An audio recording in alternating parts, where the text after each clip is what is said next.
तो आज हमारा वर्ड है क्वॉश। देखिए ये एक वर्ब है यानी कि क्रिया, और इसका मतलब बड़ा सिंपल सा है, किसी चीज को रिजेक्ट कर देना, रद्द कर देना या खारिज कर देना।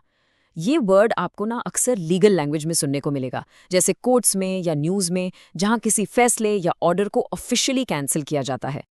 चलिए इसका एक परफेक्ट एग्जाम्पल देखते हैं। सेंटेंस है, द लॉयर आस्क्ड द जज टू क्वॉश द सबीना। अब आप शायद सोच रहे होंगे कि ये सबीना क्या चीज़ है। ये कोर्ट का एक लीगल ऑर्डर होता है जिसमें किसी को कोर्ट में हाजिर होने के लिए कहा जाता है। तो इस सेंटेंस का मतलब हुआ कि वकील ने जज से रिक्वेस्ट की कि इस ऑर्डर को रद्द कर दिया जाए। सिंपल। एक और मजेदार एग्जाम्पल देखते हैं, इससे तो कॉन्सेप्ट बिल्कुल क्रिस्टल क्लियर हो जाएगा। The election results were quashed by the court due to voting irregularities. सोच के देखिए, यहाँ कोर्ट ने पूरे के पूरे इलेक्शन रिजल्ट्स ही रद्द कर दिए।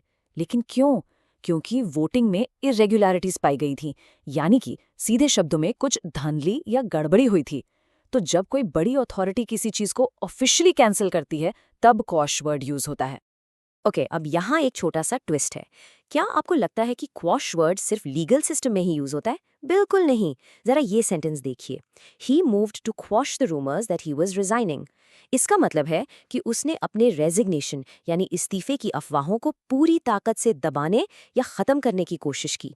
तो देखा आपने, इसका मतलब सिर्फ कानूनी तौर पर रद्द करना ही नहीं, बल्कि किसी अफवाह को पूरी तरह से खत्म करना भी हो सकता है। और ये देखिए एक बिल्कुल रियल वर्ल्ड एग्जाम्पल जो आपको न्यूज़ हेडलाइंस में आमतौर पर दिख जाएगा। Supreme Court quashes defamation case against journalist. यहाँ डेफेमेशन का मतलब होता है मानहानि, यानी किसी की इज्जत पर हमला करना। तो इस हेडलाइन का सीधा सा मतलब है कि सुप्रीम कोर्ट ने एक जर्नलिस्ट के खिलाफ चल रहे मानहानि के केस को पूरी तरह से रद्द कर दिया है। इसलिए अगर आप न्यूज़ फॉलो करते हैं तो ये वर्ड आपके लिए जानना बहुत ज़रूरी है।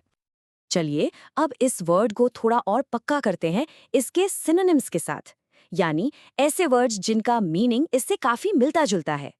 ये हैं कैंसल, रिवर्स, अनल, इनवैलिडेट और ओवरटर्न। इन सभी शब्दों का जो कोर आइडिया है ना, वो एक ही है, किसी चीज को बेअसर कर देना या रद्द कर देना। ओके, सिनोनिम्स तो हो गए। अब बात करते हैं इसके एंटोनिम्स यानी ऑपोजिट्स की। इसके विपरीत अर्थ वाले शब्द हैं अपहोल्ड, वैलिडेट, अप्रूव, इनैक्ट और सपोर्ट। तो जहां क्वॉश का मतलब है किसी चीज को खत्म करना, ये सारे शब्द उस चीज को मंजूरी देने, उसे जारी रखने या उसका समर्थन करने के लिए यूज होते हैं, एकदम ऑपोजिट। बस आज के लिए इतना ही। मिलते हैं नेक्स्ट वीडियो में। Happy learning, bye bye.